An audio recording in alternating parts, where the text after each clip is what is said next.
साठोत्तरी मराठी कवितेतील एक प्रतिभाशाली दलित साहित्यिक आणि महाकवी नामदेव ढसाळ यांचं आज निधन झालं। मुंबईतील बॉम्बे हॉस्पिटलमध्ये उपचार सुरू असताना पहाटे त्यांची प्राणज्योत मालवली। गेल्या काही काळापासून ढसाळ यांची प्रकृती त्यांना साथ देत नव्हती। अखेर आज त्यांनी अखेरचा श्वास घेतला। पॅन्थर गेला अशीच भावना दलित वर्गात आणि साहित्य वर्तुळात आहे।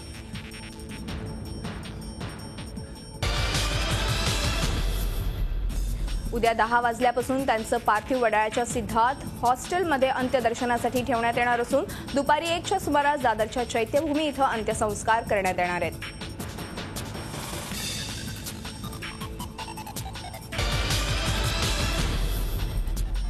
एकोणीसशे 49 मध्ये जन्म झालेल्या ढसाळ यांचं बालपण मुंबईतील झोपडपट्टी भागात गरिबीत गेलं होतं। त्यांनी मुंबईत अनेक वर्ष टॅक्सी देखील चालवली।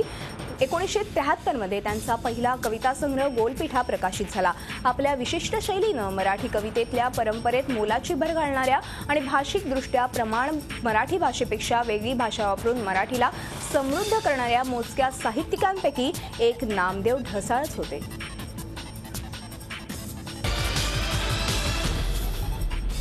मराठी दलित साहित्यात परिवर्तन घडवणाऱ्या ह्या लेखकानं आपल्या कविता संग्रहातून प्रस्थापित व्यवस्थेला धक्के दिले।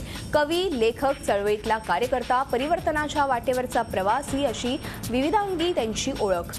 साहित्य अकादमीनं विशेष सन्मान करून त्यांचा गौरव केलाय। मराठी साहित्यात याआधी न दिसलेला विद्रोहाचा हुंकार आणि भाषेचा प्रभावी वापर हे त्यांच्या लिखाणाचं वैशिष्ट्य होतं। 1972 मध्ये दलित पॅन्थरची स्थापना करून त्यांनी तरुणाईच्या बंडाला व्यासपीठ मिळवून दिलं।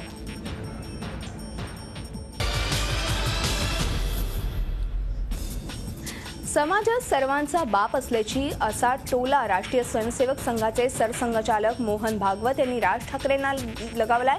राज ठाकरे यांनी काही दिवसांपूर्वी आम्ही आहोत ना इकडे बाप असं वक्तव्य केलं होतं। त्याच पार्श्वभूमीवर सरसंघचालक यांनी वक्तव्य केलंय। डोंबिवलीतील पी सावळाराम क्रीडा संकुलात मकर संक्रांतीनिमित्त RSSचा कार्यक्रम झाला, त्यामध्ये मोहन भागवत बोलत होते।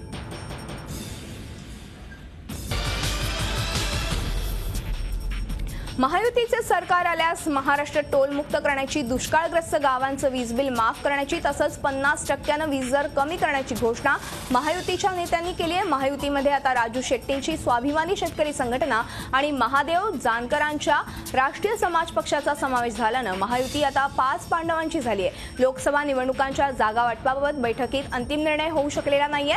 जागा वाटपाचा निर्णय घेण्यासाठी उद्धव ठाकरे, गोपीनाथ मुंडे, रामदास आठवले, राजू शेट्टी आणि महादेव जानकर यांच्या 5 सदस्यीय समितीला सर्वाधिकार देण्यात आले आहेत।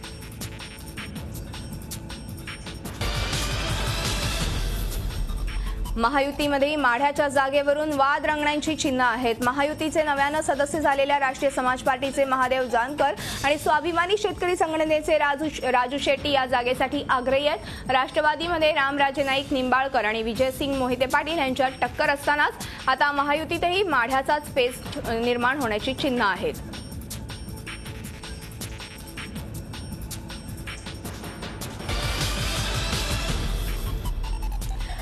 पतंग पकडण्याच्या क्षुल्लक भांडणातून चंद्रपूरजवळ वरोऱ्यात एका मुलाने दुसऱ्यावर चाकूनं वार केला। जखमी मुलावर जिल्हा सामान्य रुग्णालयात उपचार सुरू आहेत। चाकू हल्ल्यात जखमी झालेला मुलगा 15 वर्षांचा आहे। त्याचं नाव अजय राजेश चौधरी असं आहे।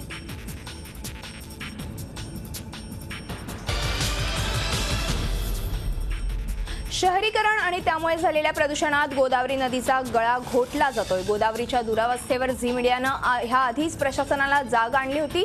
तर गोदा परिक्रमेसाठी नाशिकमध्ये आलेल्या जलतज्ञ राजेंद्र सिंग यांनी गोदावरीकडे दुर्लक्ष केलं तर त्र्यंबकेश्वराचं केदारनाथ व्हायला वेळ लागणार नाही असा इशारा जलतज्ञ राजेंद्र सिंग यांनी दिलाय। गोदावरी परिक्रमेच्या निमित्तानं ते नाशिकमध्ये आले होते।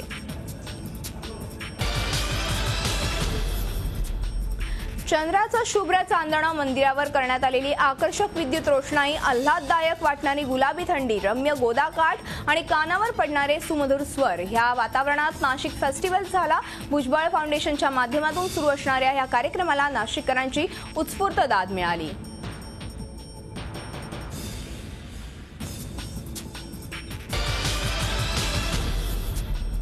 58व्या वाढदिवसानिमित्त उत्तर प्रदेशच्या माजी मुख्यमंत्री आणि बसपा नेत्या मायावती यांनी लखनौमध्ये सावधान रॅलीचं आयोजन केलं होतं। या रॅलीला हजारोंच्या संख्येनं जनसमुदाय लोटला होता। या रॅलीच्या निमित्तानं मायावती आपलं मिशन 2014 जनतेसमोर मांडणार आहेत। मायावतींनी यावेळी विरोधकांवर टीकेची झोड उठवली। यावेळी भाजपच्या नेत्यांनी आपल्याला धमकी दिल्याचं त्या म्हणाल्या। काँग्रेस, भाजप आणि समाजवादी पार्टीच्या नेत्यांनी बसपा विरोधात कट रचल्याचं त्यांनी उघड केलं।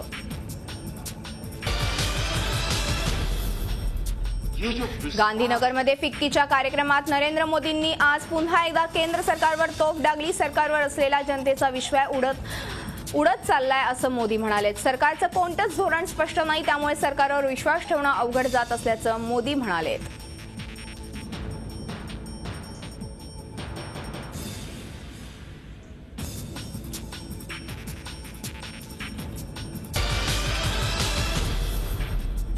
काँग्रेसने 2014च्या निवडणुकीची तयारी जोरदार सुरू केली आहे। आज संरक्षण मंत्री ए.के. अँटोनी यांनी पार्टीच्या सर्व महासचिवांची बैठक बोलावली आहे। मंगळवारी सोनिया गांधी यांनी राहुल गांधींच्या घरी जाऊन त्यांची भेट घेतली आहे। येत्या 16 जानेवारीला काँग्रेसच्या वर्किंग कमिटीची बैठक होणार आहे। या बैठकीकडे सर्व देशाचं लक्ष लागलंय।